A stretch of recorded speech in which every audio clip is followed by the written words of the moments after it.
कहते हैं अगर एक पत्रकार अपनी पत्रकारिता पे उतर आए ना तो चाहे सामने पीएम हो, सीएम हो या फिर कोई कैबिनेट मंत्री ही क्यों ना हो, सबकी बोलती को बंद करने की क्षमता रखता है। पहले आप ये इंटरव्यू देखिए। ये पेट्रोलियम विषय के जितने प्रश्न है ना, अब वो पेट्रोलियम मंत्री से ही मांगता है। आपके बेटे की जो कंपनी है सियान एग्रो, उसकी नेट प्रॉफिट पिछले 5 सालों में 4,500% ऊपर बढ़ गई है।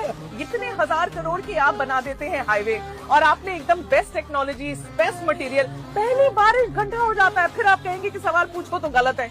ऐसे कैसे? मैं एंटी नेशनल थोड़ी हो जाऊंगी सवाल पूछूंगी तो। मैं आपको दिल्ली देहरादून पूछूंगी सर, उस पे गड्ढे हुए थे सर। अब इंटरव्यू तो आपने देख लिया। एक महिला पत्रकार है जो गोदी मीडिया जैसे सवाल नहीं करती है। इसने जेन्युइन क्वेश्चन पूछे हैं नितिन गडकरी जी से, जो पिछले कई महीनों से E20 पेट्रोल के कितने सारे फायदे बता दिए। लोगों से इन्होंने चैलेंज भी दे दिया कि E20 की वजह से अगर किसी की बाइक खराब हो रही तो मुझे एक भी गाड़ी दिखा दो। इन्होंने ट्वीट कर दिया। लेकिन जब आज इनसे जेन्युइन क्वेश्चन पूछा गया तो इनकी बोलती बंद हो गई। इन्होंने कहा कि पेट्रोलियम मंत्री से सारे जाकर के क्वेश्चन किए जाए, हमसे न पूछा जाए। पिछले कितने दिनों से लोग यही तो कह रहे हैं कि आप सड़क परिवहन मंत्री हैं माननीय जी, आप पेट्रोलियम पे इतना ज्ञान क्यों दे रहे हैं? हरदीप पुरी जी को आकर के ये ज्ञान देना चाहिए। हमें तो यही नहीं समझ में आ रहा है भाजपा सरकार चला कौन रहा है। बीजेपी में भैया मेन मुखिया कौन है? क्योंकि हमारे पीएम तो कभी कुछ बोलते ही नहीं। हर एक डिपार्टमेंट में इतना भ्रष्टाचार चल रहा है और हर डिपार्टमेंट में घोटाला है। गंगा एक्सप्रेस वे जो बनाया गया कितने करोड़ों रुपए की लागत के बाद, बारिश हुई, गड्ढे गढ़ा सब शुरू। देहरादून और दिल्ली एक्सप्रेस देख लो, सेम वही काम हुआ। अब इस इंटरव्यू के बाद माननीय जी को बड़ी परेशानी हुई और इन्होंने जाकर के भैया ये कह दिया कि हमारे बेटे के खिलाफ अगर उसकी कंपनी और उसके मुनाफे को लेकर के कोई कुछ कहेगा ना